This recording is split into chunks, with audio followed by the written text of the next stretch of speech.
Akşamınız hayırlı. Aziz izleyiciler, Sapara hoş geldiniz. Salam kemine iyileşler. Selamu aleyküm. Buyur O kemine. Sapara yerli meselemiz boyunca devam edeceğiz. Hatta şey diyeyim, buna yerli mesele deyip almalı. Asıl meselemiz boyunca devam edeceğiz. Şimdi biz eyyem iki hepdeden er gurrun edip geliyoruz. O has ömrek gurrun edilmeli meseleti yani şoňa gelýän çağda aktyorlar öňünden belli bolmaly, tanış bolmaly ine köbe diýdi, ýene näme diýdi, Ors bilen gatnaşy birazrak taryhdan ýene nämeden diýen o gurrunlar 3 ýyla sürdi sapara bu. Indi ýuwaşlyk bilen wagt geçdikçe hatda öňümüzdäki aýlarda hasam asıl mesele ýakynlaşar. Bulam şu asıl meselenin başından aýlanyp duruşumuz diýeli ine o Ors ya da Ak Paça diýdik de Ak Paça o Türkmenin eline yerine elinden alýa 150 ýyl bolupdyr we bundan Türkmenin habary ýok. Neme potrotçu bolup ýörde baraz şeylere ýanky ona da pul berip ýör. Ona berilmeýän, ulanmana berilen diýerem. O pul bilen birente pullarını verip ýörde. Indi şol yer meselesi bilen ýola çykýan ýa halky soýma näme dün aýdym bilen gurrun etdik. Ora. Ine. Biraz dinledim. Doğru dinlep bilmedim bolýany esasy Ha yerlerini bir dinledim. ilk yarım saatynda barbyr edeni gurrunmuz. Ine birinje yeri satýarlar. O goşodurnak içinde satma meselesi. Ine şoňa gelersde. O pul almak üçin adamların elinden.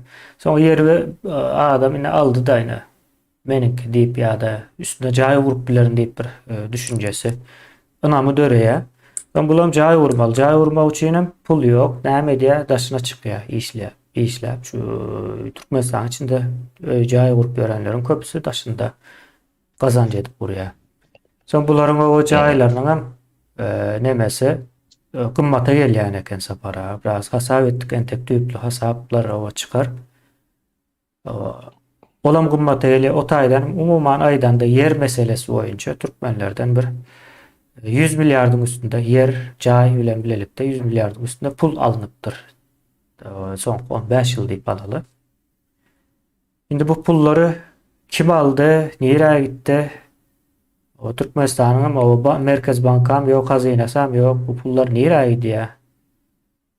En son kunu okudu näme? Yine şonun gurrun nedeli sapara birazrak çılçırımlı olan biler. O çılçırımlı ortada men bunu taýdalaşdyraýyn. Kemine düşünýärlik edeli bunu iki bolup o sene kömek görersin. Yani Türkmenistan yani gaýdyp berýän zatlaň sen bir garankyň içinde sermenip bir zat tapıp demetjek bolýan ýalyk neme ben diýerde bizi 30 ýyl o tümüň içine salypdyrlar da Türkmen jemgyýetini onuň garankyň içinde köp galsaň gözüňe urunşýärdanin onuň köp zady ýagtylykda görüň oňda gözüň gamaşýar. Onu şu garankyň içinde näme bilmän gezip ýören bir milletimiz bar. Biz ýagtylyga çykmaly.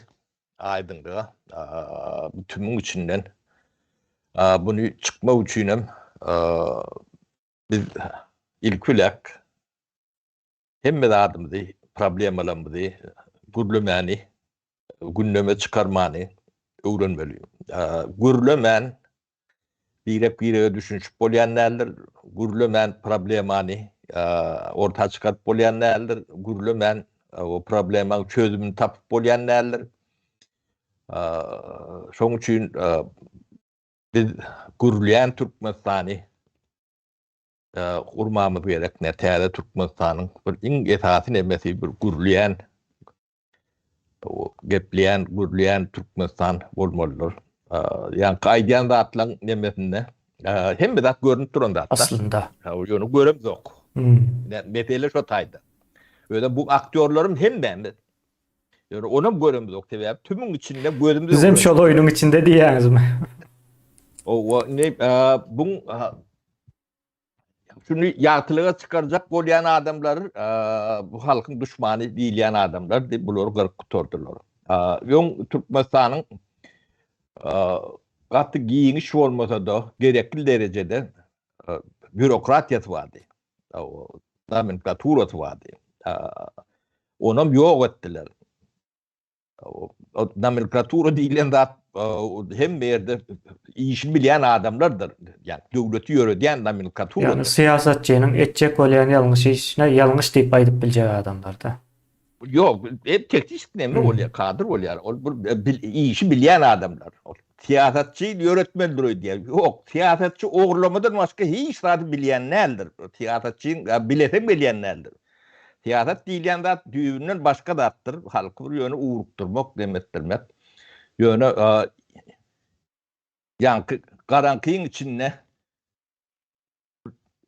tüm Türk görmez yalak gözünü açmak için yani düzgünü daha değil yönetmek için bürokratya gerektir. Onu bürokrat düşman yalak edip o iki taraftan öyle bu bir tarafım değil bu gururunu sona koyuyor kemiğine bu öd başına bir nemedir. Giden ulu bir temadır Türkmen'in bedbahtçılığın büyük yerine yatan yerler şu taylardadır. Yani yer var da ne medeli yani Türkmenistan'ın scheması yani bu koloniya. Yung üstüne otuyordu. Son grafi üstü. Mecbur oldu üstü. Tarih nemet üstürdü. Ne tabi tabi yıkılıp dargan son. O ödün toparlıktan yine de yani koloniyalarına öd tesirini ben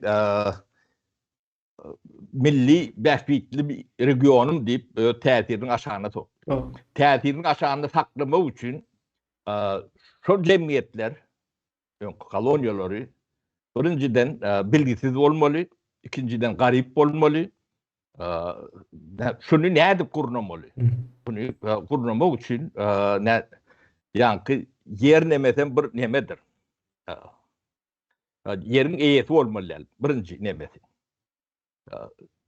Eğecilik hudusu, yani şahsi eğecilik değilen neme göremeliler. Olmasa tevet sayıdı yıkılanla Bahadır kıyafetine geçmeli deyilip kanunlar çıkandır, konstitüsyonlar da belirlenildir. O bu topor işler edilendir. Onları 3-4 yılda öğülerini toparladılardan bunu izin alırlar da. Tabi hudusi eğitçiliğe, şahsi eğitçiliğe geçilmeyen ödüm ilk ülak yerden başlayandır. Hiçbir demokratiya ya da hukuk devletinin kurulması mümkün değildir. Tabi hukuku talep gören nokta. Talep olmasa kağıdın gözünde yadanın bilen, podanın bilen, kabul edenin bilen halkta, cemiyette talep yok olsa o işler o. Kağıt olsa. Yer halkın olması diyeniz da. O.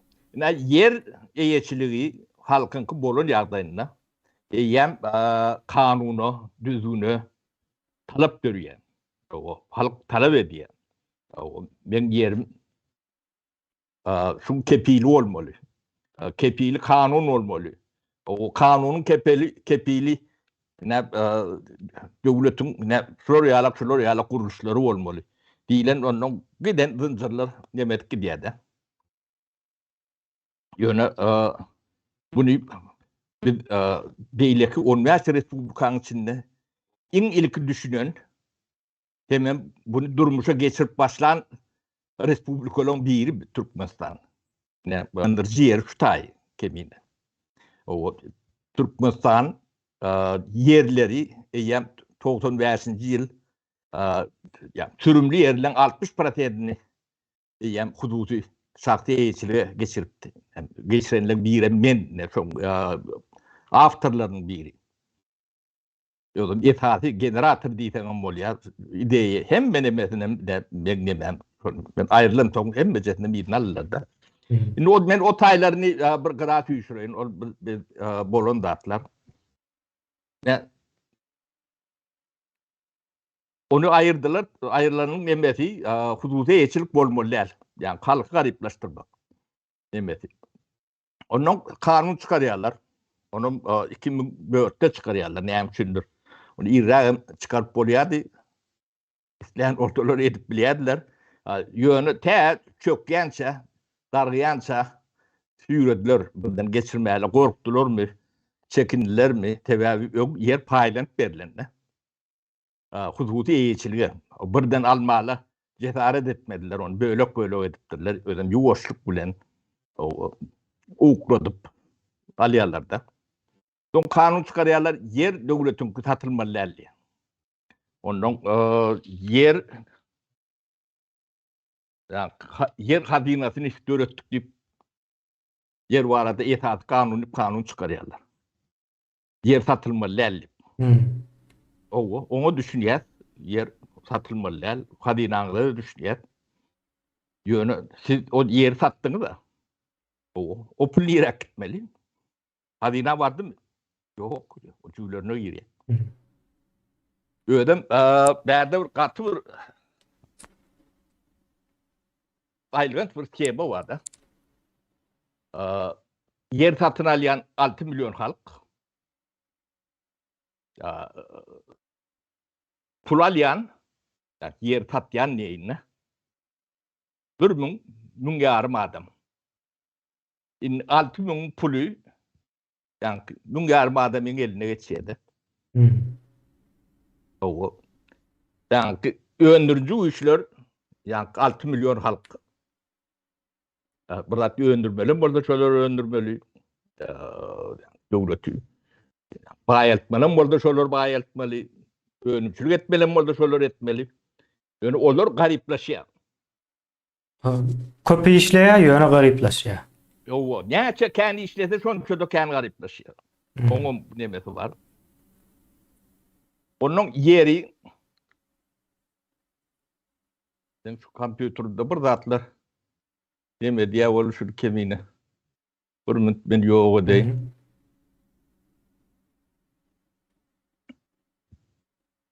Yeri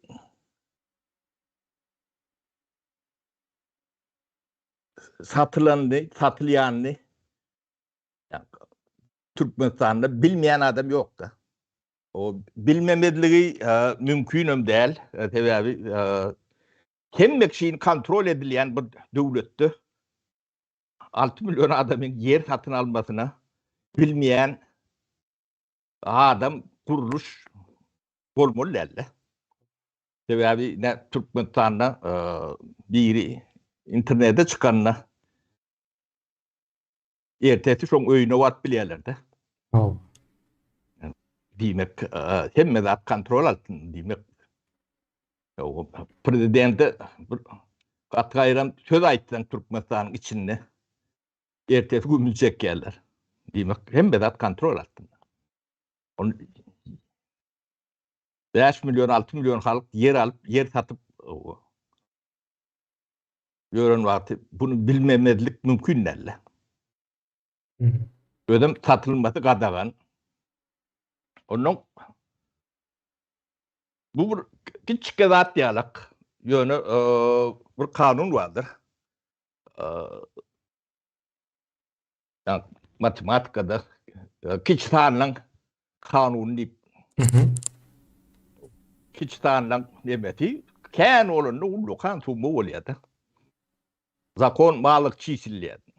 Sağ yani meşhur kiçi yönü sağını köp şeylere koyuyor. O küçen değil yine yıllar diye yani 25 soğutuk yer ya da 2010, 2009, 11 şu yıllara koyarlardı. 50-60 buna yeten yerler var diye de vardı. 25 soğutuk yer.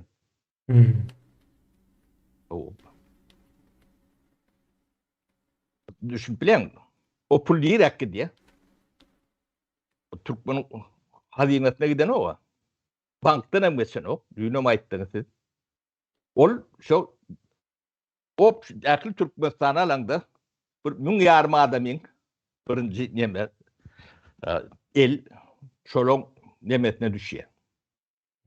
O tayda biz olong hemmejetin ağatıdan hemmesinden çıkarır. Şu işin ağasından zıtına kadar dokumentleştirilen tarihi, adi, golü, yeri, mekani hemme adı var da. Bu cinayeti subut edip bilmedik, ya edip bilmedik diýleri ýalak ýagdaýyň maly nokta. Ödem bu maştaby her oblysy adından 1 milyar dolarlyk yer satyldy 10 ýylla. 10 ýylla. Ödem hem oblysda dur satylyp. Ödem satmasam gadagan. Bunu bilmeýän adam var. Bir oblysda 1 milyar aýlanýa diýmek ullukan tumma. 5 oblysda 5 milyar bolýar.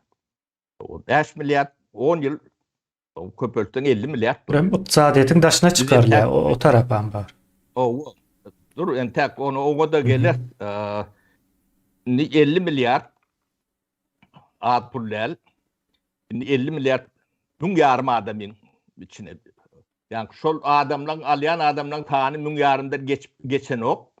O käte 5-10 tane bahtiyarlar ene 5-10 tane täze gelýär da. Ol içinde öz abarotu var. O biri batylýan emediýe ýerine başga ýer gelýär da. Şo pul alýan adamlar hiç wagt şo pullary Türkmenistana geyceğinden bir öýt almadından başka ya bir maşinalar yatıracak demesi mümkünçülüğü yok da. Öyle bilýärler sebebi Türkmenistan bir ınamsız yer. Sebebi ınamsızlığı döredip döreni ödüler. O pullar daşına çıkýan. O daşına çıkýan yerlerini versen ýeň görürsüňiz. Ne Dubai'da en gımmat siteler var da. Siten nämedinden Türkiye'deki gezip göründüklerin bilýändir. O site diýilen demen saýlarynyň ödem en lüks nemelerini Türkmen'in kvartallary var bir tane. Saýyň bagasy 5-6 milyon gymmat.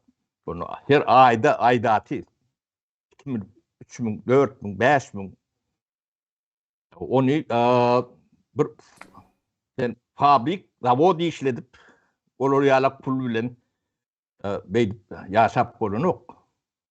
Pul bir ýerden aňsat akyp gelmese kemine.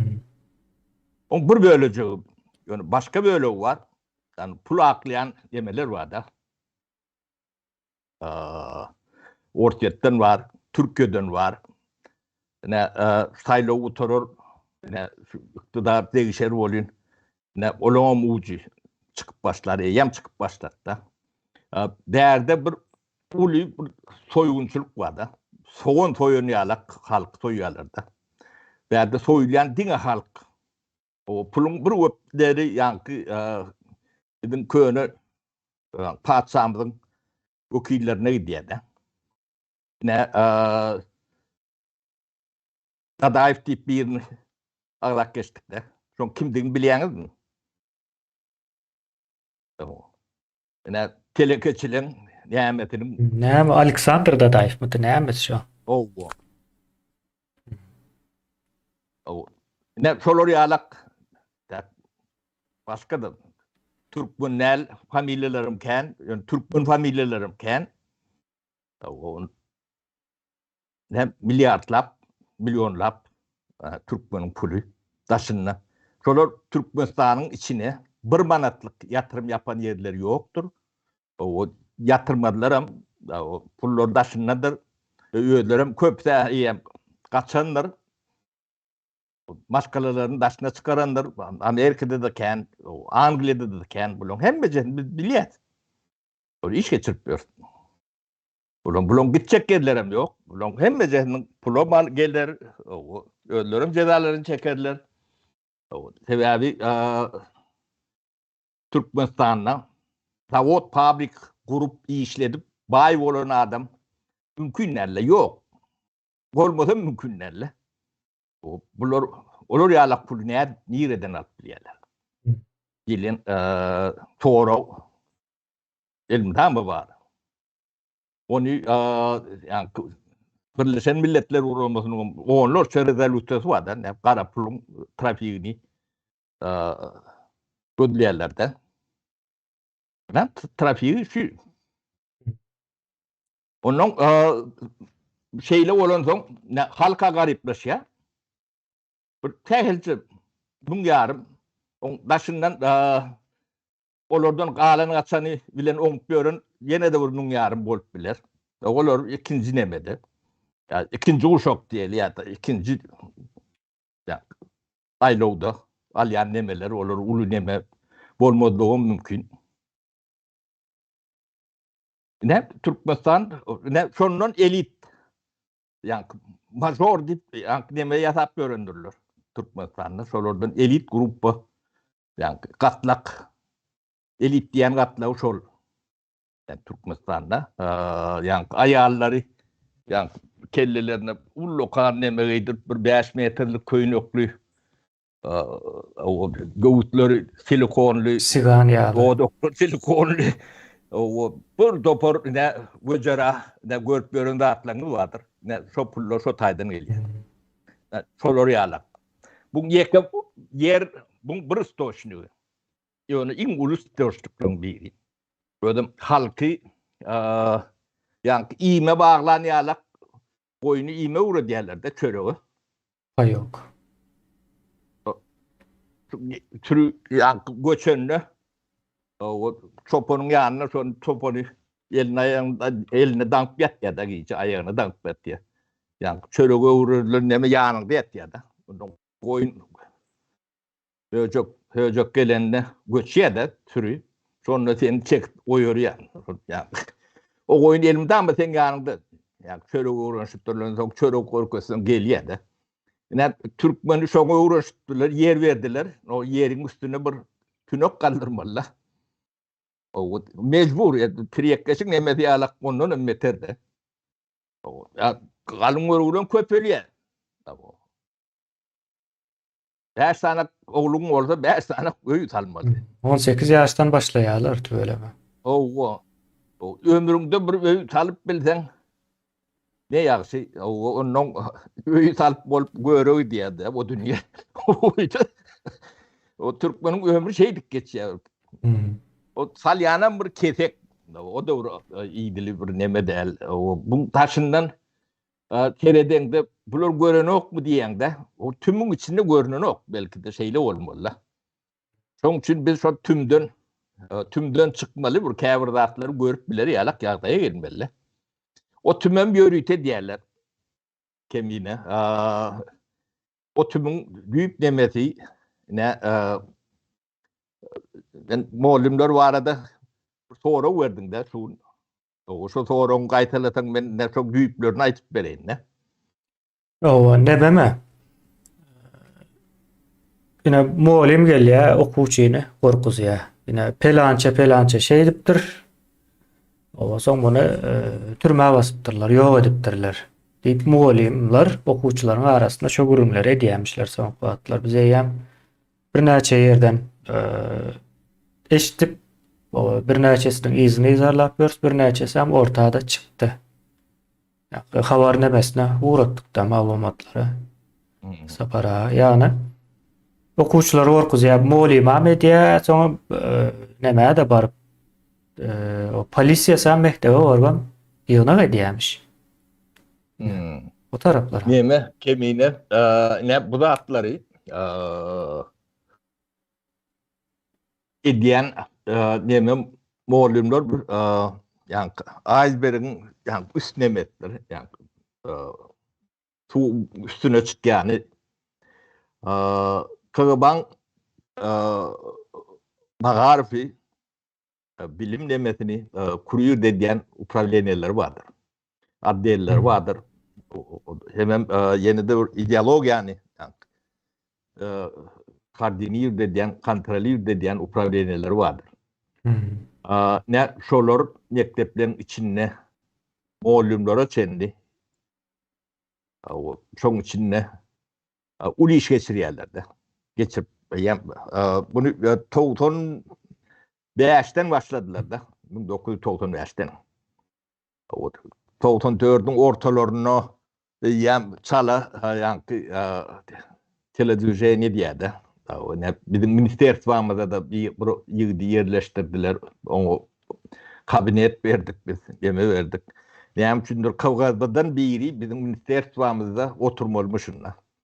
Oňa ýumşak türkmen oglan ben ağalam tanıyan eme tanıya guruluş neme diýär. Ýöne bu bir zadyň başlangyjy. Biz bu toňun näme boljagyny ýöňünden bilip bolan nokta kemine. Ine şol upravleniýerler ýani KGB'ň türkmeniň sütüme girmesiniň büyük ispalnitilleri, yerine getiricileri. Olon addellerinin içinde, upravleniýerleriň içinde belki de biz daşyndan görüp bilýänlerdir, atlar neme diýenlerdir. Orta işleyen adamlar vardır. Tüm familiyeti Türkmen bolup biler. Yani Türkmenistan'ın KGB'si, Ortaýadyň KGB'sinin bir filialydyr. Bunu gaty dogry düşünmämiz gerek. Üçünde vatanperwer bir adam şekilli ýigitler bolup biler. Ýekdik olaňam güýji işlady ýetýänlerdir, özlerim çekinýändirler sebäbi. O etçeklatlarını edip bilýänlerdirler. O daşyna da çykaryp bilýänlerdirler. Oňa da düşünse bor. Ýöne şol adamlar magaryfyň içine ýatyrylan başlap yani oku mektep, ýokary oku jaýlar hemme jehniň içinde şolar bardyr. Onuň Türkmenistanyň garankylyga, jahillige girmesiniň aktörleri şolardyr. Onuň mollumlaň, direktirleň, zawuşlaň bir topordy bir bowundyr, şolar işleýändir, bir zat bolsa şuurlap durandyrlar. Käbirine eden ýalňyşlyklaryna, nemelerlerine göz yumup olary öz nemesine bakna olary ýala edýändirler. Onuň olaram arkam maddi rahat pul alyp bilýändirler, sowda edip bilýändirler, ýene başga da adam edip bilýändirler. Bular türkmeniň düýp, yani çağan da aýlap bilsem, ol ýam ýetişen soň şu da adamlar ýam şu şol adamlar ýam döwletiň başyna geldiler-de. Bizim döwrümizde ýaşadyk, yani 7-8-nji klasda okap ýören nemeler.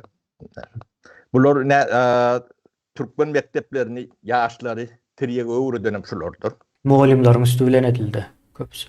Hemme zat muallimlaryň üstü bilen özlerem demedir muallimleri bir adam gyşyk atletýänam däldir. İçinde şpionlary bardyr, bir-birini ýamanlaşyp görýärler, ýagdaý inanmazlyk ýalap deme getirendirler. Onu derrew edýärler. Bunun işleyiş prinsipleri hemme ýerde meňzeşdir. Amerikany açyp gören oklar. Bu Warsun hemme ýerde edýän prinsipler, şol şeyler gidýär.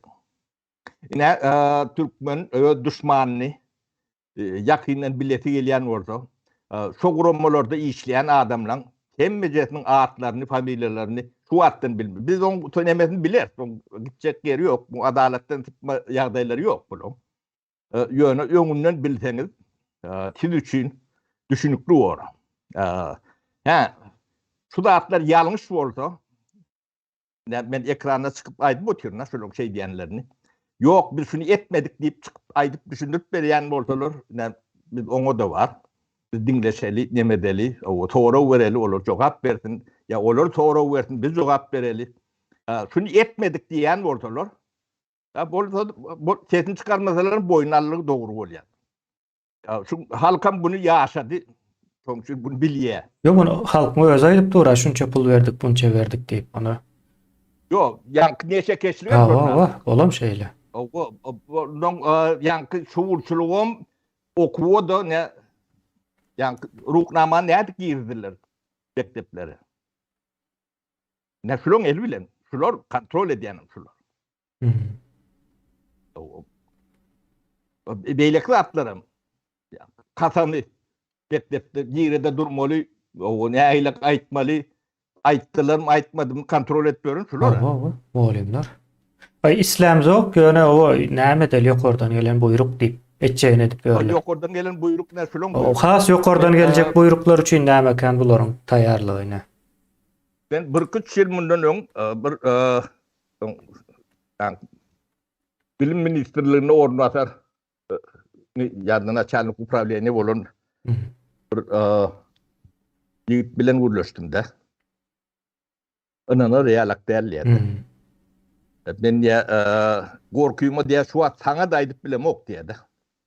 Emme zady. Özüm daşna çykypdyr şu wagt Antalya'da ýaşap.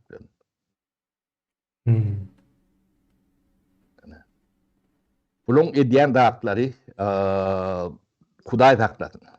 Siz o Berdi Muhammed eýle diýe o tamsyga hiç zada düşünýär. Oňa ýanky ýaşman pul bolsa bolany başga Olam başga da adyň diýmedi Badyram öýden o. to milyarda zada düşünýänem ok diýerler ona. Yo aklym alan ok ol bir albalam däl o diýmetini potensialini bilýär o görüli. Ýanky bir degradirundan diýme fakir diýenden ben o türkmen bolan soň käte nebetine magryýar bulary kemine bu tütlük. Bu eden dağıtlarını görýän ol ýakatyň gelýär-de bunu. Bunu bular edýän dağıtlarynyň ýani bu millet götürmeýär-de, şoň üçin dargady. Sebäbi bir nesiliň nemesine palto ursaň, ol nesil maýyp bolýar-da. Şo maýyplygyna ýetişýärden soň döwletiň başyna gelýär. Şu wagtky görýän adamlarymyz bar. Ruhnama, ýa triýeň o şolar ýalakdadyň miweti şu wagt ketip gören adamlar. O sizin ýa ýeliňizde öz ýeriňizdi. O özüňizi tutup satanlar da sen eýesi bolan okda, sen ağlap senden ýöne pul alýarlar. Bular maşennikdi. Şonu görmän demet ýaşary ýalak ýagdaýa getiripdirler da, ne ýa. Şo bilim demesiň edýän zady şol. Özüm bunu ben taşyndan ne ýaşy kilometr kemini 7-8 kilometr uzaklykda şu zatlaryň hemmejesini ýöne birinji sözlemini aýdanda düşünip durna. Bunun bu aňyrtyna näme ýatanlygyny hataplap çykypdy. Bunu käbir näerde bolýar-da. O biri komentary ýazdyr bu 50 milyard dolarlyk gat kän bolmazmy diýen. O kän. O Türkmenistan ykdysadyetini bilýärdi diýe-de. O bilýärdi. Eger şo ýa pul alýanlar bunu resmi bankdan aýlap hazinaň içine girýän bolsa o da ykdysadyete demek aýlaşy ýerdi. Ýöne bunu alýan gün yarım adam. Gün yarım adam o yani 50 milyardın 500 milyonu soğup biler. Kän bolanny. Onun soğumaz 100 milyondur. O öýerler, maşinalar, o aýalyna doduk ýatadyr, o göwsüne bollu onu milyard gerek gele o. Toy eder, o oğullarını değerlendirir. Ona da milyard gerek gel. O eline bir 50 miňlik taga da verer. Boynuna bir zincir atar. İnsoňy ýa milyard diýen zat kän bolýar-da. Kemini. O galany näetmeli, galan daşyna çykmaly. Daşyna çykarýar. Sebäp Türkmenistanyň içinde saklap bolun, bankda saklap bolun. O öýüňde de saklap bolun. Sebäbi senin işden haçan aýrylaryň belli däl. Onun daşyna çykarmaly. Ýatyrmam berip bilen o. Şo müň ýarymyň içinde hiç wagt ýa önümçiligi o ýatyrym edeni bir ýarym o da tetenlikden bolaýmasa bolmaly mümkin däl. Hem halka gittikçe garipleşip başlıyor. Okey, ondan yakın bu mulene yine ne var? Ona yer verdim. O yerin üstüne zahit almalı. Onun yankı zahit alacak orada pulu yok. O kazanacak orada iş yeri yok. O Türkmenistan'ın içinde demekle de onlara manat gerek gel, onlara doğulur gerek de. Onları kasıp taşına çıkarayanlarının sebebi bir şey. O taşından doğulur iyi veriyor. Yankı ya yerin üstünde bir zat alacak olsam o mal getirmeli, taşından materyal getirmeli. O da kazanç. Yine de şöyle yani nun yarımın içindeki adamlar alıyor. O tam orijinal milyon adam işleniyor o. Tam orijinal bir hem mecetin bir işlerinde bir 5-600 tane adam buluyor. Onça da yoktur. Belki onça da yoktur. Bizim köpöldü valarla. Yani ona pul veren 6 milyon. Şu 6 milyon adam pul veriyor. O da bir yerik uyuşuyor. O da çok uyuşan pulu alıp vahut tabrik salonu o Türkmenistan'ın içinde. İş yeri açılsın diye yani. Onu akıdı Dubai'de zahit alıyor. Araba veriyor. Ya Orsiyet'te bir yerde cahiliye borsa veriyor. Ya Türkiye'de tapavdu yok. Yani Türkmenistan'ın içinde duran o var. Ya Angliya'dan, Amerika'dan alıyor. O. Ne suratlar görünmüyor. Günde görünmüyorsun. Yaşatmıyorsun. Ne bunu ne kurban oluyor. Görün yok mu? Görmeyen olma mümkün o bağırıp. Onun. Yani KGB'si var. O prokuroru var. Milletvekili var, halk maslahatı var, bu yenesi var, bir giden devlet kuruluşu var. Bu zatları bilmemezlik mümkün değil. Yani bilip onu tezini çıkarmayan orada, bunlar onu yani şebeke diyelerden O şebeke diye. Yani kuramaçılıklı cinayet demesi de. O kuramaçılıklı cinayet. Kuramaçılıklı. Bilemok bilmeli diye yağdayları yok diye hem Meksik kalpağına şanlı da. Onun yankı görgülü yer alan Taşerik Tulgadan mala çıkacak oluyor. O tergetti. Onu. Yine de bir bela var.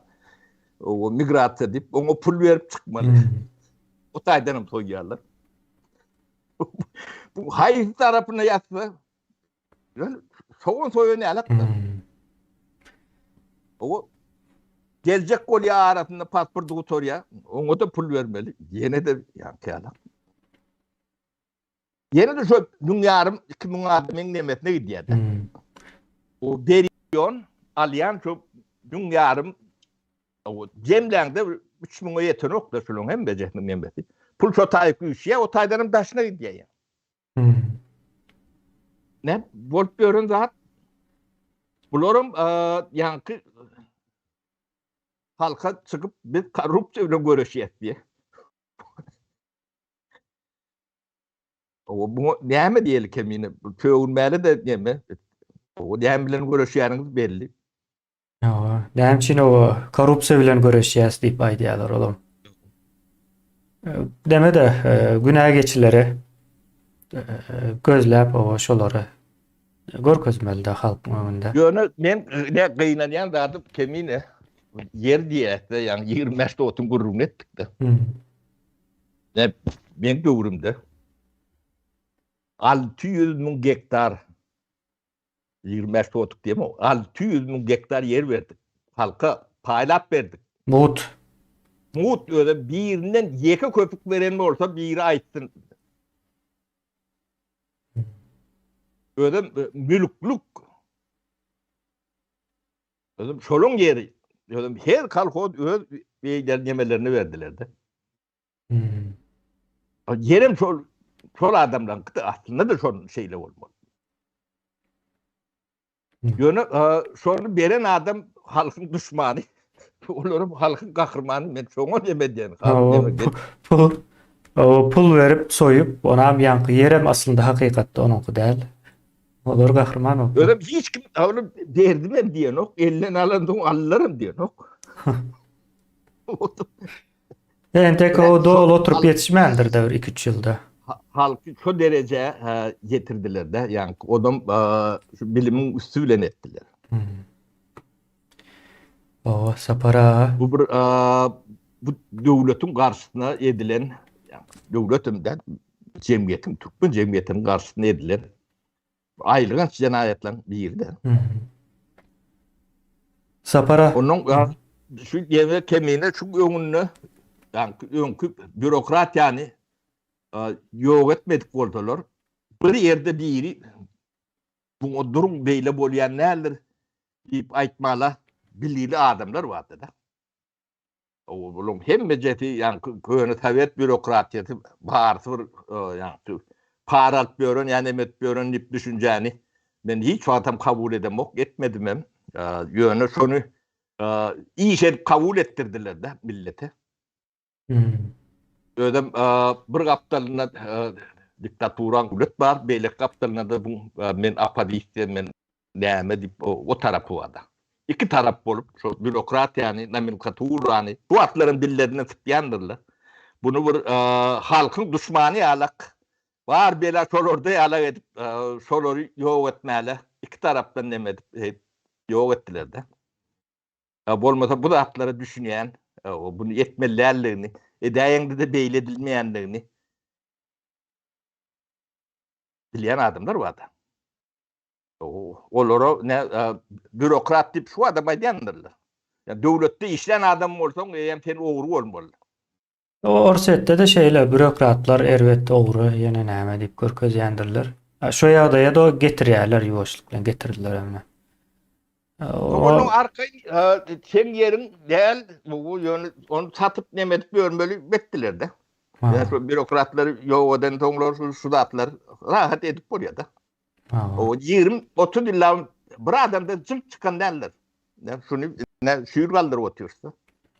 Olmasa yer alanlar ama pul verenler ama vermedik yok da. Ya da esası temanın şuduğuna düşünen adam var mı? 3 yıldan beri her türlü şahada platformada görüş gidiyor da türlü adamlar tarafından. Çıktı mı? Bizim o yuvaşlık bilen gelinmeliğine düşünýäs. O yöne signallarını vermeli de ona mı görülmedi? Ya Gurbanuly bilen görüşýärler sapara. Gurbanuly derde o inkiçi oyuncu. O inkiçi oyuncu. Belki de yani oyuna da koşanlar kendileri diyen. Daşından dönüp yani yeme kazyol atmış şeyine. Gerek vaktinde yakar yağlı. Yeme yağları da olur da.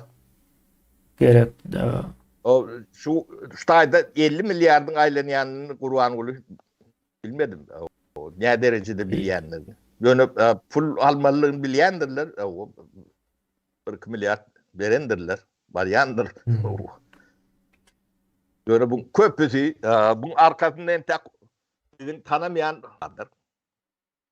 Tanımayan Türklerin bilen vardır.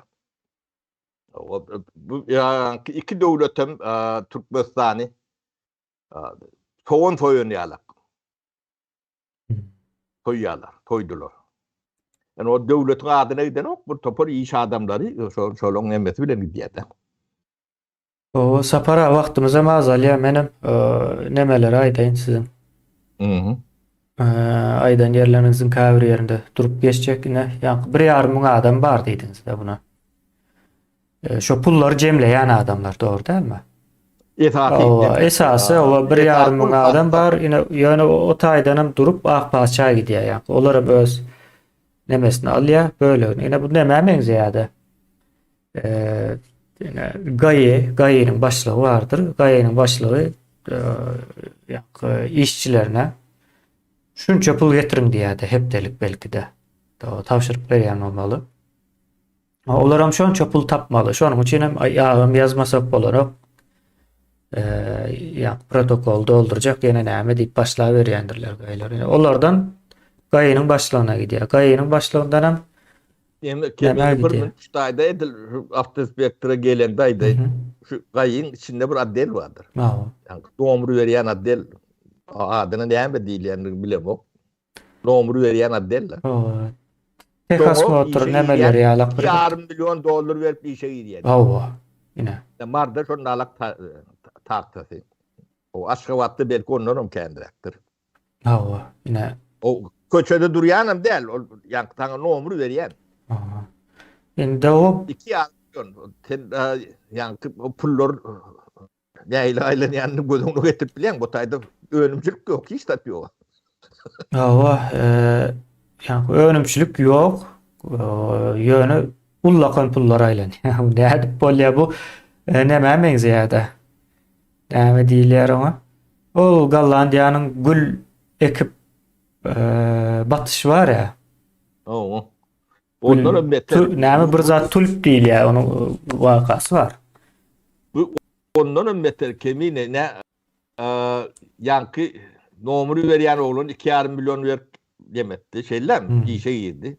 Şimdi şu 2,5 milyonu yine de Marin halkından tölemdi. Yığnamalı. Yine onu berýän halk. Ya aslında halk onu öňünden ýa-ni nesiye işe yerleştiren olýar-da. Yine bu taýda da ýazypdyr illeşmiş şu komentaryan aýyrman durun ýatdan çykmasyn diýip.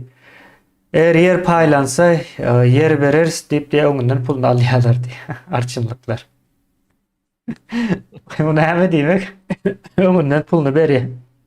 Birden yer paýlanyp başlasa bize o berersin ýa-ni nowat öňünden tutýar pikredin. Ulam ýa-ni gaý meselesi hem şeýle. Indi bular şey dip ýa-ni aşagdaky işgärden başlap o ýa-ni ortadaky etragyň başlygy, soň velaýatyň başlygyna geçýär, ondan soň Aşgabatda geçýär. Pullar şey dip ýa-ni baslanjaklardan barýar Aşgabatda çelli. Soň Aşgabatda hem bolýar. O taýdan hem Akpaşa gitmeli de. O taýdan hem Orsiýada gitmeli. Yani Ortada ne derdik ki diýenden aýdyp bereň. Ne Urwan Gulyň boýuna bir hınjır dakandyr Putin. ya da neme daktı znaçok diýerler. Hınjır diýenler orada. Oha. Çok embesi bahasy 3 milyar dolar. Doğru. Temine. Başka da merempiriyateler var. Ne şol oraya alak deme ondan etip berýärler da. Öýler ýani sandıkta demedi paddossa şeydi. Doğru. Halktan soyup jemlän pullarını. O gazın pula bar olara gidip dur. Göne.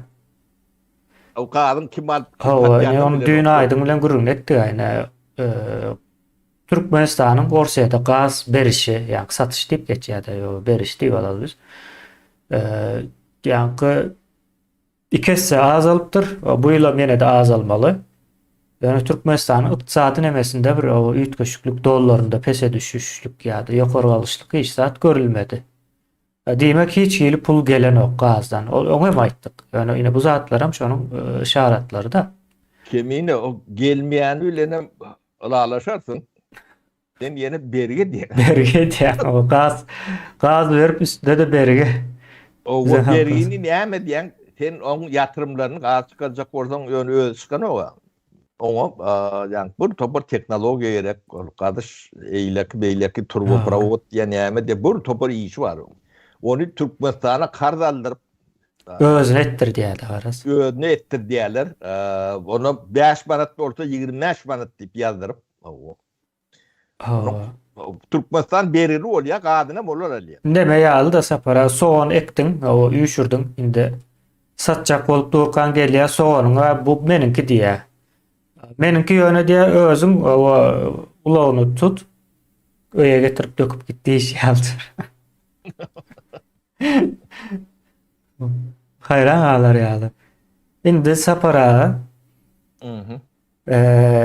bula bir o yer meselesini el aldık da. Indi ýa-gaýyna birazrak degip geçdik. Bir de institutlary pul berip girilýär. Onun pulları nereye gidiyor? Olurum yani keyan adam değil o tayda da neme yani 25 bin student orada bir miňe molim vardır. Şu bir miňe gidiyor. No. O bir miňe hem betine gidiyenler içinde bir 100 tanany köprek gidiyendir, galyny adyrak gidiyendir. Şey zınjırdır. Onun şunu kuru ýerde diýen KGB vardır. KGB bu da atlan hemme jetin bilýär kimin näme alýanlygyny, näme diýenligini. Ben oralagyň inti, yani KGB'ň içinde KGB şu. O bir ýyl ýarym ýyl yani universitetleri zatlary kuru ýerde etdi de. O orada bilen bu zatlar kän guruluşýardy. Almayan näme diýen ýok diýer. Onu diýen ýüzüne sereden de näme ýumuşyň var diýip durur diýen. Sistema. Sistem bu Sovet döwrüne oturdular. Ýöne soňam bunu giňişdirler. Sovet döwrüne nähile burada bir bilime meňzeş bir zatlar berýärler-de. Sebäbi ortma olumlar zatlara mad içinde. Ýa-ni ors dilli nemeler. Inni ne ilim berýärler, ne bilim berýärler, ýöne pul alýarlar-da. Bu da mahinasiýanyň iň gurdy. Sebäbi ýa internet ýok bolsa ilim berip bolanok.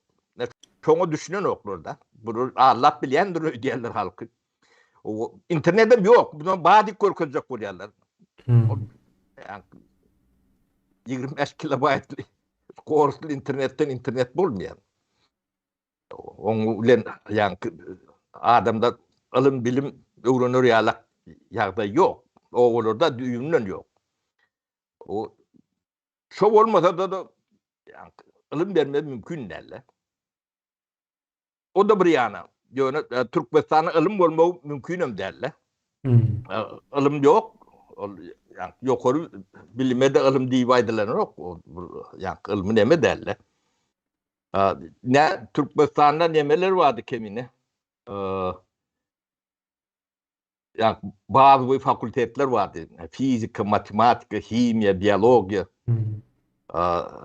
filosofiya diýilen ýalak fakültetler vardı. Diğer şolun hem becetini yaptırdı. Açılana däldir bu bunumuz. Bilemok, açıldı diýip eşten yerim yok. Ýöne açılaýanda da o taýyny guturaýanyň bilen Türkmenistan. O kärler bilen nämetçeň belli däl. Şoň üçin ýokmu kanýan. Ba orada da giýýän bolmaly. Sebäbi o taýda fizika, matematika pul berip nemet beren adam ene biljek gäller. Pul bermezler Türkmen o taýak barjak gäller. Sapara. Bir deme var da.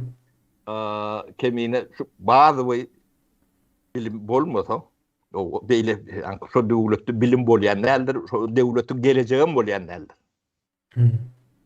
Ya buňa kiçik tebäplerini aýdyp bereýin-de. Kuantum mehanika diýip bir neme bardyr. Fizikada bir mehanika bar o. O mehanika bardyr. O kuantum mehanika hem berik girdi. Biyologiýanyň içine de, himýanyň içine de, medisinaň içine de bar ýere girdi.